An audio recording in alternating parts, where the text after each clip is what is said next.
দুর্গাপুরে আপনারা দেখছেন বিজেপির মিছিলে হামলার অভিযোগ তৃণমূলের বিরুদ্ধে। মিছিল থেকে জয় বাংলা স্লোগান, পাল্টা জয় শ্রীরাম স্লোগানে উত্তেজনা, দুপক্ষের বচসা থেকে হাতাহাতি, ঘটনাস্থলে কেন্দ্রীয় বাহিনী। যে ছবি এই মুহূর্তে আপনাদের সামনে তুলে ধরছি, আপনারা দেখছেন দুর্গাপুরে সেই বিজেপির মিছিল ঘিরে ঠিক কিভাবে উত্তেজনা ছড়িয়েছে, যেখানে একদিকে বাইক ভাঙচুর করা হয়েছে এবং এই বিজেপির মিছিলে হামলার অভিযোগ উঠেছে তৃণমূলের বিরুদ্ধে। স্লোগান পাল্টা স্লোগানে উত্তপ্ত হয়ে ওঠে পরিস্থিতি এবং পরিস্থিতি এমন জায়গায় পৌঁছে যায় যে দুপক্ষের বচসা থেকে হাতাহাতি হয়।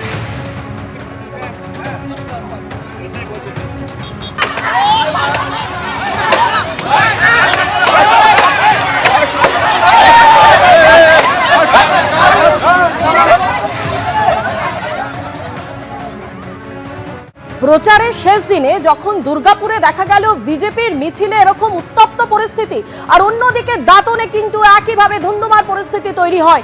আপনাদের সামনে দাঁতনের ছবি এই মুহূর্তে তুলে ধরছি, যেখানে বিজেপি প্রার্থী অসীম কুমার জানা যিনি প্রচারে গিয়েছিলেন, অসিত কুমার জানা যিনি প্রচারে গিয়েছিলেন, এবং সেই প্রার্থীর প্রচারের সময় ধুন্ধুমার পরিস্থিতি তৈরি হন। বিজেপি প্রার্থী তিনি আহত হন, তার গাড়িতে হামলা চালানো হয়, এমনকি গাড়িতে আগুনও ধরিয়ে দেওয়া হয়।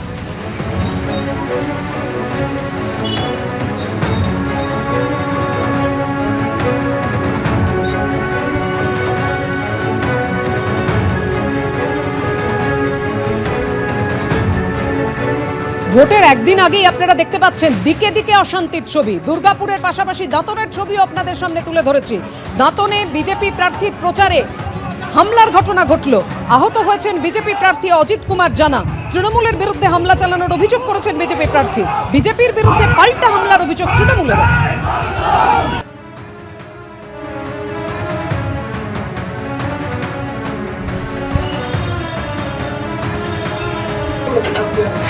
গাড়িতে আগুন ধরিয়ে দেওয়া হয়, একের পর এক বাইক পুড়িয়ে দেওয়া হলো।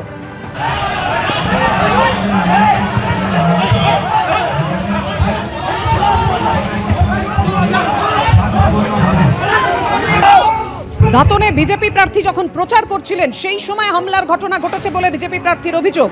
বিজেপির মিছিলে হামলা হয়, গাড়িতে হামলা হয়, গাড়ির কাচ ভাঙচুর করা হয়েছে। দেখতে পাচ্ছেন সেই মুহূর্তে ছবি রেখেছি আপনাদের সামনে। একের পর এক বাইক ভাঙচুর করা হয়, আগুন ধরিয়ে দেওয়া হয়। দুর্গাপুর থেকে দাঁতন, দিকে দিকে উত্তেজনার ছবি ভোটের একদিন আগে।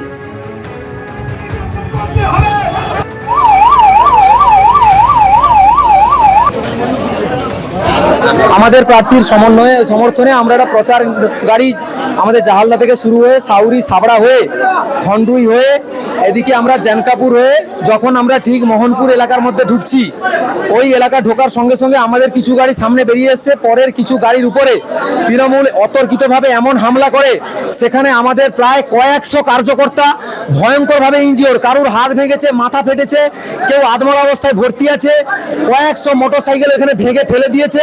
প্রচুর কার্যকর্তাকে আমরা এখনো পর্যন্ত খুঁজে পাচ্ছি না, কন্ট্যাক্ট করতে পারছি না। যতবার আমরা পুলিশকে ফোন করছি, ফোর্স পাঠাচ্ছি, এখনো পর্যন্ত আমরা পুলিশের কাছ থেকে সেই রেসপন্স পাচ্ছি না।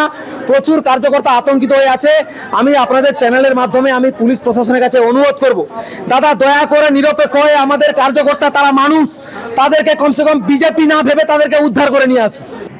আমাদের ইলেকশন কমিশনের নিয়ম অনুযায়ী বাইক র্যালি বন্ধ ছিল, তা সত্ত্বেও বিরোধী দলের প্রার্থী প্রায় 300-400 বাইক নিয়ে আঁতড়ায় ঢোকেন এবং আমার কাছে বেশ কিছু রেকর্ডিং ওরা পাঠিয়েছে। তাতে পরিষ্কার প্রমাণিত বিজেপির সেই সব কর্মী সমর্থক সংখ্যালঘু এলাকায় ঢুকে মহিলাদের, বাচ্চাদেরকে বলেছেন জয় শ্রীরাম বলতে। স্বাভাবিক তাদের এই ধর্মীয় আবেগে যে আঘাত, সেটা তারা মানতে চাননি। এবিপি আনন্দ, এগিয়ে থাকে, এগিয়ে রাখে।